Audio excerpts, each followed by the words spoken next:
ഇത് നോട്ടിൽ എഴുതണം. First one, suppose that the conditional statement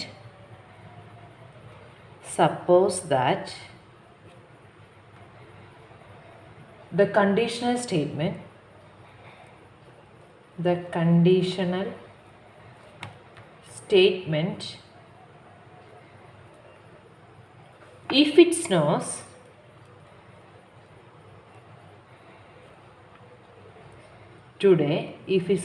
today, then we will go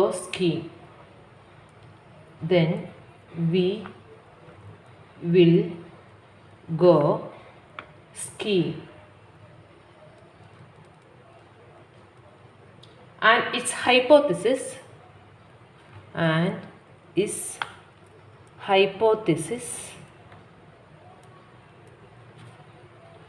it is snowing today. Are true. അപ്പോൾ നമുക്ക് conditional statement ഒരെണ്ണം തന്നിട്ടുണ്ട്. If it snows today then we will go ski. അപ്പോൾ if it snows today എന്ന് പറയുന്നത് നമ്മൾ P ആയിട്ട് എടുക്കുവാണെങ്കിൽ then we will go skiing എന്നുള്ളത് നമ്മൾ ക്യൂ ആയിട്ട് എടുക്കുക. ഇഫ് പി ദെൻ ക്യൂ ഫോമിലാണ്. അപ്പം പി ആയിട്ട് നമ്മൾ if it snows today then we will go skiing എന്നുള്ളതിനെ നമ്മൾ ക്യൂ ആയിട്ട് എടുക്കുക. വി വിൽ ഗോ സ്കീയിങ് എന്നുള്ളത് ക്യൂ ആണ് എങ്കിൽ പി ഇംപ്ലൈസ് ക്യൂവും ട്രൂ ആണ്. പിന്നെ അതിൻ്റെ hypothesis it is snowing today അത് ക്യൂ ആണ്, അത് പി ആണ്. അപ്പോൾ പി ഇംപ്ലൈസ് ക്യൂവും ട്രൂ ആണ്, പിയും ട്രൂ ആണ്. അങ്ങനെയാണെങ്കിൽ നമുക്കതിൻ്റെ കൺക്ലൂഷൻ എന്താണ്? Then we will go skiing എന്നുള്ളതല്ലേ, വി വിൽ ഗോ സ്കീയിങ് അല്ലേ, വി വിൽ ഗോ സ്കീയിങ് എന്നുള്ളതാണ് നമ്മൾ ക്യൂ ആയിട്ട് എടുത്തേക്കുന്നത്. അപ്പം ഇത് രണ്ടും ട്രൂ ആയതുകൊണ്ട് ഇപ്പോൾ നമ്മൾ പഠിച്ച മോഡസ് പോണൻ വെച്ചിട്ട് നമുക്ക് ഇതിൻ്റെ കൺക്ലൂഷൻ ട്രൂ ആണ് എന്ന് നമുക്ക് പറയാം. കൺക്ലൂഷൻ എന്ന് പറയുന്നത് എന്താണ്? വി വിൽ ഗോ സ്കീയിങ് എന്നുള്ളതാണ്. Then by modus ponens,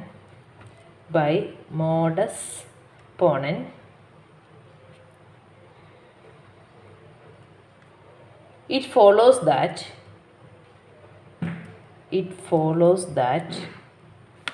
the conclusion of the conditional statement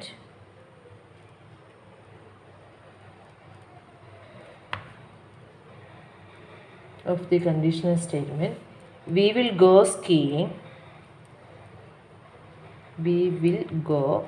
skiing is true. കാരണം നമ്മൾ മോഡസ് ഫോൺ പറഞ്ഞത് എന്താണ്? പി നമുക്ക് മനസ്സിലാൻ വേണ്ടിയിരുന്ന പിയും പി ഇംപ്ലൈസ് ക്യൂവും ട്രൂ, ഇത് രണ്ടും ട്രൂ ആണ് എങ്കിൽ ക്യൂ ട്രൂ എന്നാണ് മോഡസ് ഫോണം പറഞ്ഞേക്കുന്നത്. അപ്പോൾ ഇവിടെ നമുക്ക് ഇറ്റ് ഈസ് സ്നോയിങ് ടുഡേ എന്നുള്ളത് P, if it snows today then we will go skiing എന്നുള്ളത് പി ഇംപ്ലൈസ് ക്യൂ, ഇത് രണ്ടും ട്രൂ ആണെന്ന് പറഞ്ഞിട്ടുണ്ട്. അപ്പം ക്യൂവും ട്രൂ ആണ്. അപ്പോൾ ഓർക്കേണ്ട കാര്യം ഈ കൺക്ലൂഷൻ ട്രൂ ആവണമെന്നുണ്ടെങ്കിൽ ഇതിൻ്റെ അകത്ത് എല്ലാ പ്രീമിസസുകളും ട്രൂ ആണ്. ഒരെണ്ണം ട്രൂ ആയിട്ട് ആണെങ്കിൽ നമുക്ക് ക്യൂ ട്രൂ ആണെന്ന് പറയാൻ പറ്റില്ല. രണ്ടും ട്രൂ ആണെങ്കിൽ മാത്രമേ നമുക്ക് അതിൻ്റെ കൺക്ലൂഷൻ ട്രൂ ആണെന്ന് പറയാൻ പറ്റുള്ളൂ. നെക്സ്റ്റ് വൺ, ഇത് ജസ്റ്റ് ഒരു ഇലിസ്ട്രേഷൻ എന്നുള്ളതേ ഉള്ളൂ. Next one, determine whether the argument given here determine whether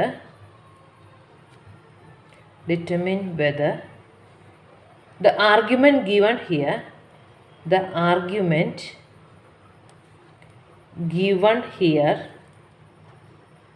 determine whether the argument given here is valid and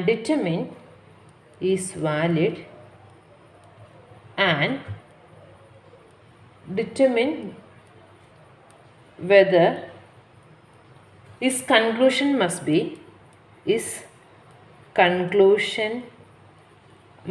true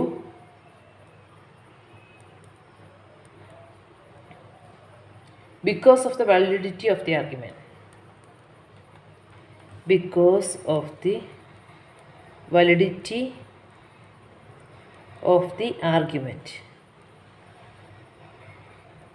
Determine whether the argument given here is valid and determine whether his conclusion must be true because of the validity of the argument. ഇനി argument ഇതാണ്. if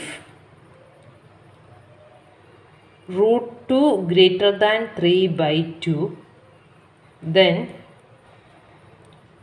√2 square greater than 3/2 square. ഇതാണ് തന്നിരിക്കുന്നത്. Argument given here is valid ആണോ എന്ന് നോക്കണം. If √2 greater than 3/2 ആണ്, അങ്ങനെയാണ് എങ്കിൽ ഇഫ് √2 ക്വസ്റ്റ്യൻ തീർന്നിട്ടില്ല.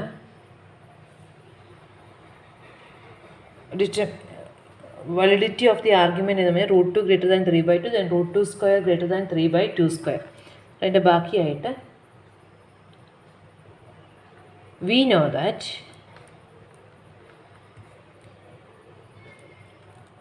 √2 greater than 3/2.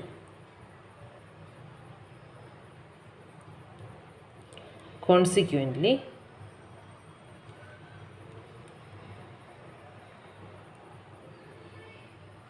√2 square equal to 2 is greater than 3/2 square എന്ന് പറയുന്നത് 9/4. ഇത് 9/4 എന്ന് പറയുമ്പോൾ 2 ഇതാണ് തന്നേക്കുന്നത്. അപ്പം ഈ ആർഗ്യുമെൻറ്റ് വാലിഡ് ആണോ എന്നാണ് ചോദിച്ചേക്കുന്നത്. തന്നിരിക്കുന്ന ആർഗ്യുമെൻറ്റ് ഇതാണ്. √2 greater than 3/2, then √2 square greater than 3/2 square. We know that √2 greater than 3/2. അപ്പോൾ if P then Q ഫോമിൽ തന്നിട്ടുണ്ട്. എന്നിട്ട് നമുക്കറിയാവുന്നത് എന്താണ്? √2 greater than if P true ആണെന്ന് നമുക്കറിയാം. അങ്ങനെയാണ് എങ്കിൽ നമുക്ക് എന്താ Q ട്രൂ ആണെന്നാണ് തന്നിരിക്കുന്നത്. കോൺസിക്വൻ്റ്ലി ഇത് ട്രൂ ആണ്. ഇനി ഇത് വാലിഡ് ആണോ എന്നാണ് നമ്മൾ ചെക്ക് ചെയ്യേണ്ടത്. ഇവിടെ ക്വസ്റ്റ്യൻ ഒന്നും കൂടെ കൃത്യമായിട്ട് വായിച്ച് മനസ്സിലാക്കണം. എന്താ ചോദിച്ചേക്കുന്നത് എന്നുള്ളത് കൃത്യമായിട്ട് മനസ്സിലാക്കണം. Determine whether the argument given here is valid. ഈ ആർഗ്യുമെൻറ്റ് വാലിഡ് ആണോ എന്നാണ് ആദ്യം നോക്കേണ്ടത്. പിന്നെന്താ determine whether is conclusion must be true because of the validity of the argument. അപ്പം ഈ കൺക്ലൂഷൻ ട്രൂ ആണോ എന്നുമാണ് ചോദിച്ചേക്കുന്നത്. അപ്പോൾ നമുക്ക് തന്നിരിക്കുന്നത് എന്താ? If √2 greater than 3/2, then √2 square greater than 3/2 square. We know that √2 greater than 3/2. Consequently ഇത് തന്നിട്ടുണ്ട്. അപ്പോൾ ഇത് if P then Q ഫോമിലാണ്. എന്നിട്ട് P ട്രൂ ആണ്, അതുകൊണ്ട് Q ട്രൂ ആണെന്നാണ് നമ്മളിവിടെ ആർഗ്യൂ ചെയ്തേക്കുന്നത്. അപ്പം ഇതൊരു വാലിഡ് ആർഗ്യുമെൻറ്റാണ്. കാരണം എന്താ? ഇത് നമ്മുടെ മോഡസ് പോണൻ, നമ്മളിപ്പോൾ പഠിച്ച മോഡസ് പോണൻ ഫോമില P ഇംപ്ലൈസ് Qവും ട്രൂ ആണെങ്കിൽ Q ട്രൂ എന്നുള്ള രീതിയിലുള്ള ആർഗ്യുമെൻ്റ് ആണ്. അതുകൊണ്ട് ആർഗ്യുമെൻറ്റ് വാലിഡ് ആണെന്ന് നമുക്ക് പറയാം. അപ്പം നമുക്ക് ആദ്യം Pയും Qവും ഡിഫൈൻ ചെയ്യണം. √2 greater than 3/2 എന്നുള്ള സ്റ്റേറ്റ്മെൻറ്റിനെ P എന്നും നമുക്ക് √2 square greater than 3/2 square എന്നുള്ളതിനെ Q ആയിട്ടും എടുക്കുക. ആൻസർ എഴുതുമ്പം let P be the proposition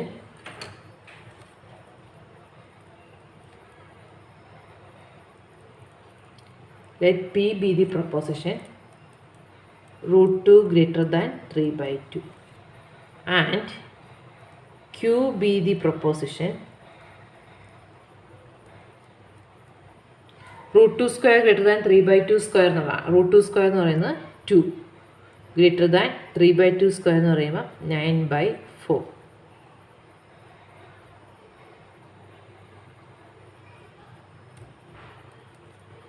അപ്പോൾ ഇത് Pയും ഇത് Qവും.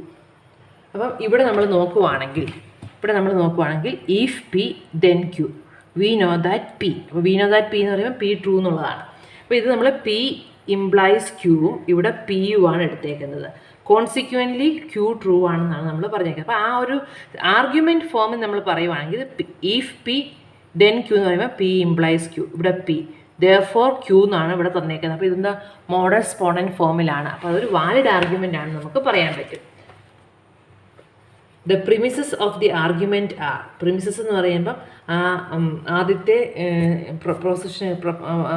ആർഗ്യുമെൻ്റ് ആദ്യത്തെ പോർഷനെയാണ് നമ്മൾ പ്രിമിസസ് എന്ന് പറയുന്നത്. ആദ്യത്തെ എല്ലാ പോർഷനെയും അവസാനത്തെ വെച്ചുള്ള ബാക്കിയുള്ളതിനെ നമ്മൾ പ്രിമിസസ് എന്നാണ് പറയുന്നത്.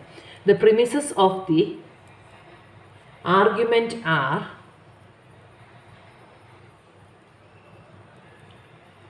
P implies Q and P. ആദ്യത്തേത് P implies Q, രണ്ടാമത്തേത് P. And its conclusion is Q. നമ്മൾ ഇപ്പോൾ ഈ രീതിയിൽ P എന്ന് പറയുന്നത് √2 greater than 3/2 എന്നും Qവിനെ നമ്മൾ 2 greater than 9/2 എന്നും എടുത്താൽ ഇതെന്താണ്? if P then Q എന്ന് പറയുമ്പോൾ P implies Q. ഇതെന്ന് പറയുന്നത് പി ഇംപ്ലൈസ് ക്യൂവും പി യു ആണ്. എന്നിട്ട് കൺക്ലൂഷനായിട്ട് വന്നേക്കുന്നത് എന്താ? ക്യൂ ആണ്. അതാണ് ഇവിടെ പറയുന്നത്. പ്രിമിസസ് ഓഫ് ദി ആർഗ്യുമെൻ്റ് എന്ന് പറയുന്നത് പി ഇംപ്ലൈസ് ക്യൂവും പി യു ആണ്. എൻ്റെ കൺക്ലൂഷൻ എന്ന് പറയുന്നത് എൻ്റെ ആ കൺക്ലൂഷൻ എന്ന് പറയുന്നത് ക്യൂ ആണ്. This argument is valid because ഇത് മോഡസ് പോണൻ ആണ്. This argument is valid. This argument is valid because it is constructed by using modus ponens, by using modus ponens, a valid argument form. അതൊരു valid argument ഫോമാണെന്ന് നമ്മൾ പഠിച്ചത്. ഇത് modus പോണൻ ഫോമിലായതുകൊണ്ട് ഈ argument വാലിഡാണ് എന്ന് നമുക്ക് പറയാൻ പറ്റും. ഇനി ഇതിൻ്റെ ട്രൂത്ത് വാല്യൂ ആണ് നമുക്ക് നോക്കേണ്ടത്. ഇപ്പോൾ ട്രൂത്ത് വാല്യൂ, അപ്പോൾ ഇത് ട്രൂ ആണെങ്കിൽ ഈ ഒരു വാലിഡ് ആർഗ്യുമെൻറ്റിൻ്റെ കൺക്ലൂഷൻ ട്രൂ ആവണമെന്നുണ്ടെങ്കിൽ അതിൻ്റെ രണ്ട് പ്രിമിസസുകളും ട്രൂ ആയിരിക്കണം. ഇതിൻ്റെ പ്രിമിസസുകൾ എന്ന് പറയുന്നത് പി ഇംപ്ലൈസ് ക്യൂവും പി യു ആണ്. അവിടെ പി എന്ന് പറയുന്നത് എന്താ? √2 > 3/2. √2 എന്ന് പറയുമ്പോൾ നമുക്കറിയാം 1.4 പോയിൻ്റ് ആവും. 1.4 സംതിങ് ആണ് വരുന്നത്. ഇവിടെ 3/2 എന്ന് പറയുന്നത് 1.5. അപ്പോൾ ഈ സ്റ്റേറ്റ്മെൻറ്റ് ട്രൂ ആണ്. ഇത് 1.4 ഇത് 1.5 ആണ്. അപ്പോൾ 1.4 > 1/5 എന്നുള്ളത് 1.5 എന്നുള്ളത് തെറ്റാണ്. അപ്പം പി ഇവിടെ തെറ്റാണ്. അപ്പം പി തെറ്റായതുകൊണ്ട് കൺക്ലൂഷൻ ട്രൂ ആണോ ഫോൾസ് ആണോ നമുക്ക് പറയാൻ പറ്റില്ല. നമ്മുടെ പ്രിമിസസുകളെല്ലാം ട്രൂ ആണെങ്കിൽ മാത്രമേ കൺക്ലൂഷൻ ട്രൂ ആണെന്ന് നമുക്ക് പറയാൻ പറ്റുള്ളൂ. അതാണ് ഇനി നമ്മൾ അടുത്ത് പറയാൻ പോകുന്നത്. ഇതൊരു വാലിഡ് ആർഗ്യുമെൻ്റ് ആണോ എന്നുള്ള ചോദ്യം കഴിഞ്ഞു. ഹിയർ ഈസ് വാലിഡ് എന്ന് ചോദിച്ചു. Determine whether the argument given here is valid. അത് മോഡസ് പോണൻ ഫോമിലായതുകൊണ്ട് ആർഗ്യുമെൻറ്റ് വാലിഡ് ആണെന്ന് നമ്മൾ പറഞ്ഞു. ഇനി whether is conclusion must be true എന്ന് ചോദിച്ചു. കൺക്ലൂഷൻ ട്രൂ ആണോ എന്നാണ് ചോദിച്ചേക്കുന്നത്. കൺക്ലൂഷൻ ട്രൂ ആവണമെന്നുണ്ടെങ്കിൽ പ്രിമിസസുകളെല്ലാം ട്രൂ ആയിരിക്കണം. ഇവിടെ ഫസ്റ്റ് പ്രിമിസസ് ട്രൂ അല്ല, അതുകൊണ്ട് കൺക്ലൂഷനും ട്രൂ അല്ല എന്ന് നമുക്ക് പറയാം. Here one of the premises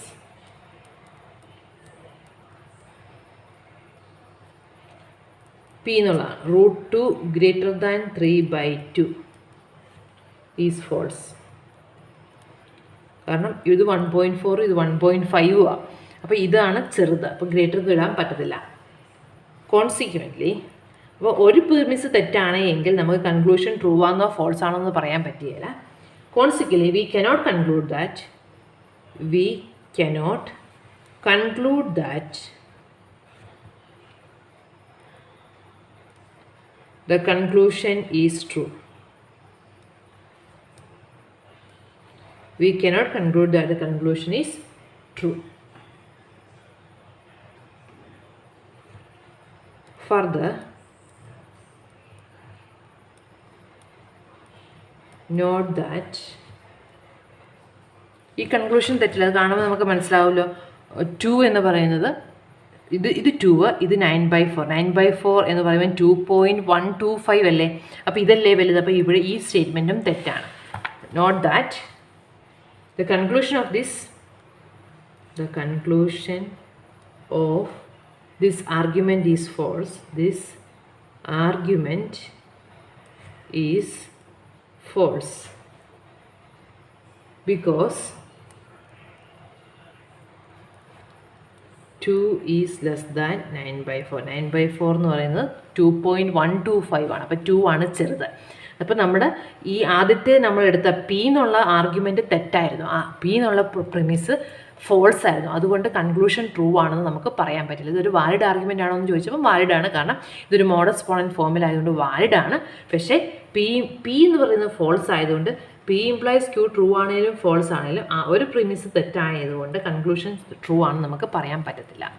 അതാണ് നമ്മൾ പറഞ്ഞു ഇവിടെ വെച്ചേക്കുന്നത്. ഇവിടെ നമുക്ക് ഇത് തെറ്റാണെന്ന് കിട്ടുകയോ ചെയ്തു. കാരണം 2 < 9/4. പക്ഷേ നമുക്ക് 2 > 9/4 എന്ന കൺക്ലൂഷൻ കിട്ടിയത് അത് തെറ്റാണ്. അപ്പോൾ ആർഗ്യുമെൻറ്റിൻ്റെ ആർഗ്യുമെൻറ്റ് വാലിഡാണ്. പക്ഷേ എൻ്റെ ട്രൂത്ത് വാല്യൂ ഇവിടെ കൺക്ലൂഷൻ എന്ന് പറയുന്നത് ട്രൂ അല്ല. കാരണം ഇതിൻ്റെ പ്രിമിസ് ട്രൂ അല്ലായിരുന്നു. അപ്പോൾ ഇനി നമുക്ക് റൂൾസ് ഓഫ് ഇൻഫറൻസ് എന്താണെന്ന് നോക്കാം. അത് ടേബിളിൽ നോട്ട് തന്നിട്ടുണ്ട്. Rules of inference. അപ്പോൾ റൂളുകൾ നമ്മൾ കാണാതെ ഓർത്തിരിക്കണമെങ്കിൽ നമുക്ക് പ്രോബ്ലംസ് ചെയ്യാൻ പറ്റും. റൂൾസ് വെച്ചിട്ട് പ്രൂഫൊക്കെ ചെയ്യാനായിട്ട് ഈ റൂൾസ് ഓഫ് ഇൻഫറൻസ് കാണാതെ പഠിക്കണം. അതിൻ്റെ പേരും അറിഞ്ഞിരിക്കണം. അപ്പോൾ ഈ ടേബിൾ ഇതുപോലെ കാണാതെ പഠിക്കുക എന്നുള്ളത് വളരെ ഇമ്പോർട്ടൻ്റ് ആയിട്ടുള്ളൊരു കാര്യമാണ്. ഫസ്റ്റ് മോഡസ് പോണൻ നമ്മൾ ഓൾറെഡി പറഞ്ഞതാണ്. പി ട്രൂ ആണ്, പി ഇംപ്ലൈസ് ക്യൂവും ട്രൂ ആണെങ്കിൽ, പി ട്രൂ ആണ്, പി ഇംപ്ലൈസ് ക്യൂവും ട്രൂ ആണെങ്കിൽ ക്യൂ ട്രൂ ആണെന്നുള്ളത്. അത് നമുക്ക് വളരെ കൃത്യമായിട്ട് മനസ്സിലാകുന്ന ഒരു കാര്യമാണ്. പി ട്രൂ ആണ്, പി ഇംപ്ലൈസ് ക്യൂ ട്രൂ എന്ന് പറയുമ്പോൾ പി ട്രൂ ആകുമ്പം പി ഇംപ്ലൈസ് ക്യൂ ട്രൂ ആവണോ, പി ട്രൂ ആണ്, അപ്പോൾ പി ട്രൂ ആണെന്ന് പറഞ്ഞു. പി ഇംപ്ലൈസ് ക്യൂ ട്രൂ എന്ന് പറയുമ്പം പി ട്രൂ ആയിട്ട് പി ഇംപ്ലൈസ് ക്യൂ ട്രൂ ആവണമെന്നുണ്ടെങ്കിൽ ക്യൂവും ട്രൂ ആയേ പറ്റുള്ളൂ. അപ്പോൾ അതുകൊണ്ടാണ് നമ്മൾ കൺക്ലൂഡ് ചെയ്യുന്നത് ക്യൂ ട്രൂ ആണ്. ഈ ഒരു ആർഗ്യുമെൻറ്റ് നമ്മൾ മോഡസ് പോണൻ എന്നാണ് പറയുന്നത്. അടുത്ത് പറയുന്നത് നെഗേഷൻ ക്യൂ ട്രൂ ആണ്.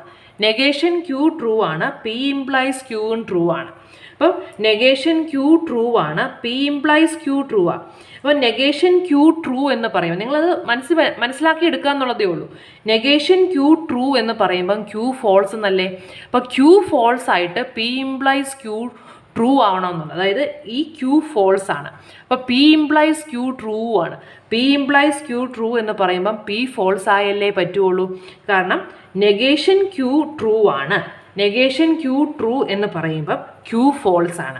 അപ്പോൾ പി ഇംപ്ലൈസ് ക്യൂ ട്രൂ ആണ്, പക്ഷേ ക്യൂ ഫോൾസാണ്. ക്യൂ ഫോൾസ് ആയിട്ട് പി ഇംപ്ലൈസ് ക്യൂ ട്രൂ പറഞ്ഞെന്നുണ്ടെങ്കിൽ പിയും ഫോൾസ് ആയേ പറ്റുള്ളൂ. പി ഫോൾസ് എന്ന് പറയുമ്പം നെഗേഷൻ പി ട്രൂ. അതിനെയാണ് നമ്മൾ മോഡസ് ടോളൻ എന്ന് പറയുന്നത്. ഇതിന് നേരെ നെഗേഷൻ എടുത്തിട്ട് നമ്മൾ പറയുന്നത്. ഇവിടെ പി ട്രൂ ആണ്, പി ഇംപ്ലൈസ് ക്യൂവും ട്രൂ ആണെങ്കിൽ ക്യൂ ട്രൂ ആണെന്ന് പറഞ്ഞു. പിന്നെ നമ്മൾ പറയുന്നത് എന്താ, നെഗേഷൻ ഹൈപ്പോത്തസിസിൻ്റെ നമ്മുടെ കൺക്ലൂഷൻ്റെ നമ്മൾ ആ കണ്ടീഷണൽ സ്റ്റേറ്റ്മെൻറ്റിൻ്റെ കൺക്ലൂഷൻ്റെ നെഗേഷൻ ട്രൂ ആണെങ്കിൽ പി ഇംപ്ലൈസ് ക്യൂവും ട്രൂ ആണെങ്കിൽ നെഗേഷൻ പി ട്രൂ ആണെന്നാണ് നമുക്ക് പറയാൻ പറ്റുന്നത്. അത് ഇത്രേ ഉള്ളൂ. നെഗേഷൻ ക്യൂ ട്രൂ എന്ന് പറയുമ്പം ക്യൂ ഫോൾസ് ആണ്. ക്യൂ ഫോൾസ് ആയിട്ട് പി ഇംപ്ലൈസ് ക്യൂ, ഇത് രണ്ടും ട്രൂ ആണ്. ഇത് രണ്ടും ട്രൂ ആകുമ്പോൾ കൺക്ലൂഷൻ ട്രൂ എന്നുള്ളതാണല്ലോ വാലിഡ് ആർഗ്യുമെൻറ്റിൻ്റെ ഫോം. അപ്പോൾ ഇത് ട്രൂ ആണ്, ഇതും ട്രൂ ആണെന്ന് നമ്മൾ എടുത്തു. ഇത് ട്രൂ ആണെങ്കിൽ ക്യൂ ഫോൾസ് ആണ്. ക്യൂ ഫോൾസ് ആയിട്ട് പി ഇംപ്ലൈസ് ക്യൂ ട്രൂ ആവണമെന്നുണ്ടെങ്കിൽ പിയും ഫോൾസ് ആണ്. അപ്പോൾ ഇതിൽ നിന്ന് നമുക്ക് പി ഫോൾസ് ആണെന്ന് കിട്ടി. പി ഫോൾസ് ആവുമ്പോൾ നെഗേഷൻ പി ട്രൂ ആണെന്ന് കിട്ടും. ഇതിനെ നമ്മൾ മോഡസ് ടോളൻ എന്നാണ് പറയുന്നത്. അടുത്തത് ഹൈപ്പോത്തറ്റിക്കൽ സൈലോജിസം ആണ്. അത് പി ഇംപ്ലൈസ് ക്യൂവും ട്രൂ ആണ്, ക്യൂ ഇംപ്ലൈസ് ആറും ട്രൂ ആണെങ്കിൽ, P implies Q conditional statement P implies Q true ആണ്, ക്യൂ ഇംപ്ലൈസ് ആറും ട്രൂ ആണെങ്കിൽ നമുക്ക് ഇതും രണ്ടും ട്രൂ ആണെങ്കിൽ പി ഇംപ്ലൈസ് ആറ് ട്രൂ ആണെന്ന് പറയാൻ പറ്റും. അതിനെ നമ്മൾ ഹൈപ്പോത്തറ്റിക്കൽ സൈലോജിസം എന്നാണ് പറയുന്നത്. അടുത്തത് പി ഓർ ക്യൂ ട്രൂ ആണ്, നെഗേഷൻ പി ട്രൂ ആണ്. പി ഓർ ക്യൂവും ട്രൂ ആണ്, നെഗേഷൻ പി ട്രൂ ആണ്. നെഗേഷൻ പി ട്രൂ എന്ന് പറയുമ്പം പി ഫോൾസാണ്. പി ഫോൾസ് ആയിട്ട് പി ഓർ ക്യൂ ട്രൂ വരണമെന്നുണ്ടെങ്കിൽ പി ഫോൾസ് ആണ്, എന്നിട്ട് പി ഓർ ക്യൂ ട്രൂ വരണമെന്നുണ്ടെങ്കിൽ ക്യൂ ട്രൂ ആയല്ലേ പറ്റുള്ളൂ. അതാണ് നമ്മളിങ്ങനെ കൺക്ലൂഡ് ചെയ്തേക്കുന്നത്. പി ഓർ ക്യൂവും ട്രൂ ആണ്, നെഗേഷൻ പി ഫോൾസും ആണെങ്കിൽ ക്യൂവിന് ട്രൂ ആയേ പറ്റുള്ളൂ. അതിനെ നമ്മൾ ഡിസ്ജൻറ്റീവ് സൈലോജിസം എന്നാണ് പറയുന്നത്. Disjunctive syllogism. P or Q, അതായത് പിയോ ക്യൂവോ ട്രൂ ആണ്, നെഗേഷൻ പി ഫോൾസാണ്. നെഗേഷൻ പി ട്രൂ ആണ്. നെഗേഷൻ പി ട്രൂ എന്ന് പറയുമ്പോൾ പി ഫോൾസാണ്. പി ഫോൾസ് പക്ഷേ പി ഓർ ക്യൂ ട്രൂ എന്ന് പറയുമ്പോൾ ക്യൂവിന് ട്രൂ ആയേ പറ്റുള്ളൂ. അതുകൊണ്ടാണ് കൺക്ലൂഷൻ നമ്മൾ ക്യൂ ട്രൂ എന്ന് എടുത്തേക്കുന്നത്. അടുത്ത റൂള്, പി ആണെങ്കിൽ പി ഓർ ക്യൂ ട്രൂ ആണ്. പി ട്രൂ ആണെങ്കിൽ പി ദെൻ കൺക്ലൂഷൻ എന്ന് പറയുന്നത് P or Q. P true ആണെങ്കിൽ പി ഓർ ക്യൂ എന്തായാലും ട്രൂ അല്ലേ വരുള്ളൂ. പി ട്രൂ ആണ്, അങ്ങനെയാണെങ്കിൽ പി ഓർ ക്യൂ ട്രൂ ആണ്. പി ഓൾറെഡി ട്രൂ ആണ്. അപ്പോൾ പി ഓർ ക്യൂ എടുക്കുമ്പോൾ ഇതിനകത്ത് പി ട്രൂ ആയതുകൊണ്ട് പി ഓർ ക്യൂ ട്രൂ ആയിരിക്കും. ഇതിന് നമ്മൾ അഡീഷൻ ലോ എന്നാണ് പറയുന്നത്. അടുത്തത് സിംപ്ലിഫിക്കേഷൻ ആണ്. പിയും ക്യൂവും ട്രൂ ആണ്. പി ആൻഡ് ക്യൂ ട്രൂ ആണെങ്കിൽ എന്തായാലും പി ട്രൂ ആയിരിക്കില്ല. ദെയർഫോർ പി എന്ന് നമുക്ക് കൺക്ലൂഡ് ചെയ്യാം. അത് സിംപ്ലിഫിക്കേഷനാണ്. അടുത്തത് പിയും ട്രൂ ആണ്, പി ക്യൂ എന്നിങ്ങനെ എഴുതുമ്പം പി ആണ് ഫസ്റ്റ് പ്രെമിസ്, ക്യൂ ആണ് സെക്കൻഡ് പ്രെമിസ്. അപ്പോൾ നമുക്ക് എന്താ, പിയും ട്രൂ ആണ്, ക്യൂവും ട്രൂ ആണ്. പിയും ക്യൂവും ട്രൂ ആകുമ്പോൾ പി ട്രൂ ക്യൂ ട്രൂ ആകുമ്പം പി ആൻഡ് ക്യൂ ട്രൂ ആയിരിക്കും. അടുത്തത് P or Q. P or ക്യൂവും നെഗേഷൻ പി ഓർ ആറും ട്രൂ ആണ്. പി ഓർ ക്യൂ എന്ന് പറയുമ്പം ഒന്നെങ്കിൽ പി ട്രൂ അല്ലെങ്കിൽ Q true. Suppose P true ആണെന്ന് വിചാരിക്കുക. പി ട്രൂ ആണ്, അപ്പോൾ നെഗേഷൻ പി ഫോൾസാണ്. ഇവിടെ നമ്മൾ പി ട്രൂ എന്നെടുത്തു, അപ്പോൾ നെഗേഷൻ പി ഫോൾസ് വന്നു. നെഗേഷൻ പി ഓർ ആറ് ട്രൂ വരണമെന്നുണ്ടെങ്കിൽ ആറ് ട്രൂ ആയേ പറ്റുള്ളൂ. അതുകൊണ്ട് ക്യൂ ഓർ ആറിൻ്റെ അകത്ത് ആറ് ട്രൂ ആയതുകൊണ്ട് ഇത് ട്രൂ ആണ്. ഇപ്പോൾ നമ്മളിത് പി ട്രൂ എന്നെടുത്തത് കൊണ്ടാണ് അങ്ങനെ പറഞ്ഞത്. ഇനി പി ഫോൾസ് എന്നെടുത്താലോ, പി ഫോൾസ് എന്നെടുത്താൽ ഇത് ട്രൂ ആയതുകൊണ്ട് ക്യൂ ട്രൂ ആയേ പറ്റുള്ളൂ. ഇനി പി ഫോൾസ് ആയതുകൊണ്ട് നെഗേഷൻ പി ട്രൂ. അപ്പോൾ ആർ എന്ത് വേണമെങ്കിലും വരാം, പക്ഷേ ക്യൂ ട്രൂ ആയതുകൊണ്ട് ക്യൂ ഓർ ആർ എന്ന് പറയുന്നത് ട്രൂ ആയിരിക്കും. അതിന് നമ്മൾ റെസൊല്യൂഷൻ എന്നാണ് പറയുന്നത്. അപ്പോൾ റൂളുകൾ ഒന്നും കൂടെ പറയാം. നമുക്ക് മെയിനായിട്ട് വരുന്നത് 7 റൂൾ 8 റൂൾസ് ഉണ്ട്. 1 2 3 4 5 6 7 8 റൂൾസ് ഉണ്ട്. ഈ റൂൾ കാണാതെ പഠിക്കണം. ആദ്യത്തെ റൂൾ ഓൾറെഡി നമ്മൾ 2-3 പ്രാവശ്യം പറഞ്ഞതാണ്. മോഡസ് പോണൻ എന്നുള്ളത് പിയും പി ഇംപ്ലൈസ് ക്യൂവും ട്രൂ ആണെങ്കിൽ Q true ആണെന്നുള്ളതാണ്.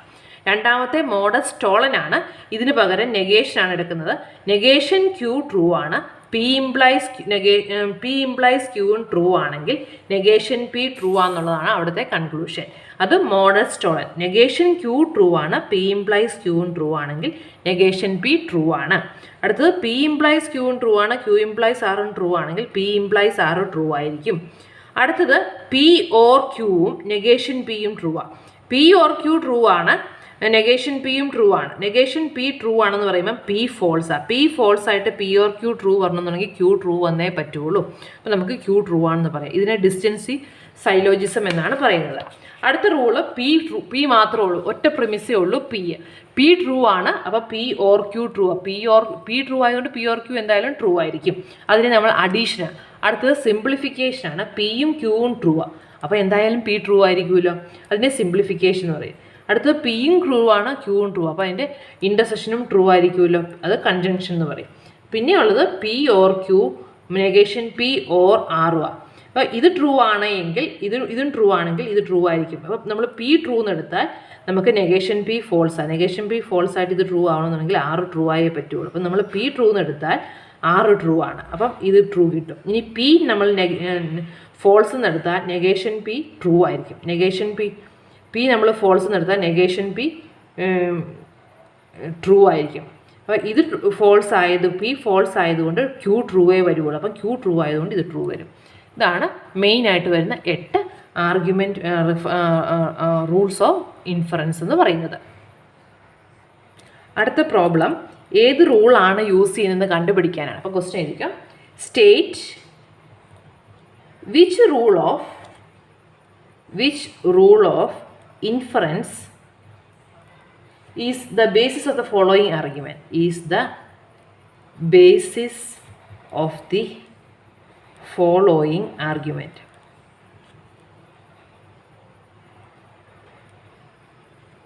It is below freezing. Argument. It is below freezing now. It is below freezing now. Therefore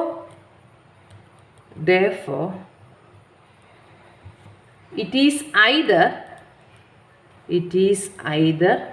below freezing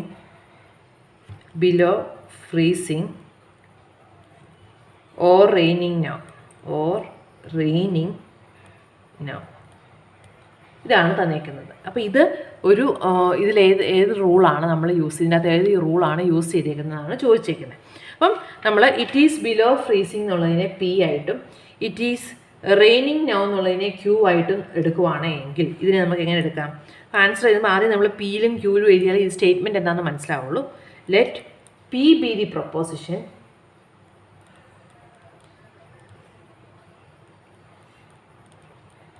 it is below freezing now. It is below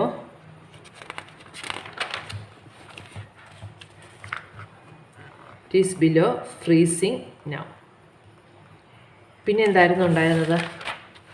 it is below freezing now. therefore it is either below freezing or raining now. അപ്പോൾ it is raining now എന്നുള്ളത് Q ആയിട്ട് എടുക്കുക. And Q be the proposition.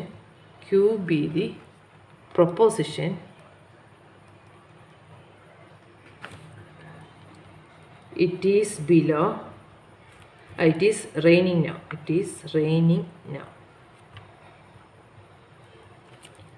Then our argument is of the form.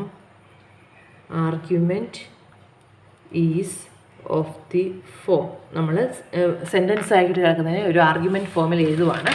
ആയിട്ട് തന്നെ പറഞ്ഞേക്കുന്നത് it is below freezing now. എന്നുള്ളത് P therefore it is either below freezing or raining now. ഇത് P or Q. അപ്പോൾ P therefore P or Q ഫോമിലെല്ലാം വന്നേക്കുക. It is below freezing now എന്നുള്ളത് P. അപ്പോൾ P therefore it is either below freezing or raining now. അപ്പോൾ therefore P or Q വരും. അപ്പോൾ ഇത് നമുക്ക് തന്നേക്കുന്നത് എങ്ങനെയാണ്? ആദ്യത്തെ സ്റ്റേറ്റ്മെൻറ്റ് പി, എന്നിട്ട് therefore എന്ന് പറയുമ്പോൾ കൺക്ലൂഷനാണ് പി ഓർ ക്യൂ. അപ്പോൾ ഇതെന്താണ്? പി ഉണ്ട്, പി ഓർ ക്യൂ. ഇത് നമ്മുടെ അഡീഷൻ ലോ അല്ലേ വന്നേക്കുന്നത്. പിയിൽ നിന്ന് P or Q true, P true ആണെങ്കിൽ പി ഓർ ക്യൂ ട്രൂ ആണ് എന്ന് പറഞ്ഞു. അപ്പം this is an argument using addition rule. This is an argument using addition rule. Argument using addition rule എന്ന് പറയാൻ പറ്റും.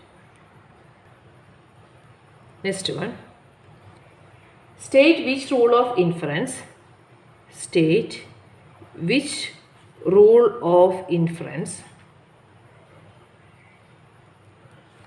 is the basis of the following argument, is the basis of the following argument. It is below freezing and raining now. Below freezing and raining now. It is below freezing and raining now. Therefore, it is below freezing now. It is below freezing now. നമ്മൾ let answer എഴുതുമ്പോൾ let P B the proposition,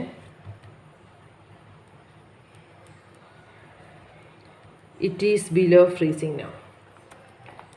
Below freezing now. And Q be the proposition. Q be the proposition.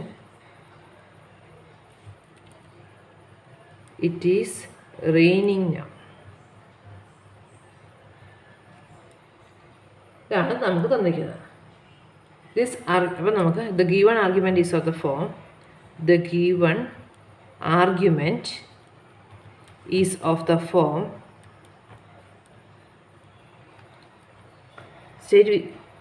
it is below freezing and raining now. അപ്പോൾ it is below freezing എന്നുള്ളത് P, and raining now, it is raining now എന്നുള്ളത് Q. അപ്പോൾ P and Q, it is below freezing and raining now, therefore it is below freezing now. അപ്പം conclusion P and Q, എൻ്റെ കൺക്ലൂഷനായിട്ട് എന്താ വന്നേക്കുന്നത്? it is below freezing now. It is below freezing now. അത് P ആണ്. അപ്പോൾ P and Q, therefore P ആണ് വന്നിരിക്കുന്നത്. അത് നമ്മുടെ simplification റൂളാണ്. The argument uses the simplification rule.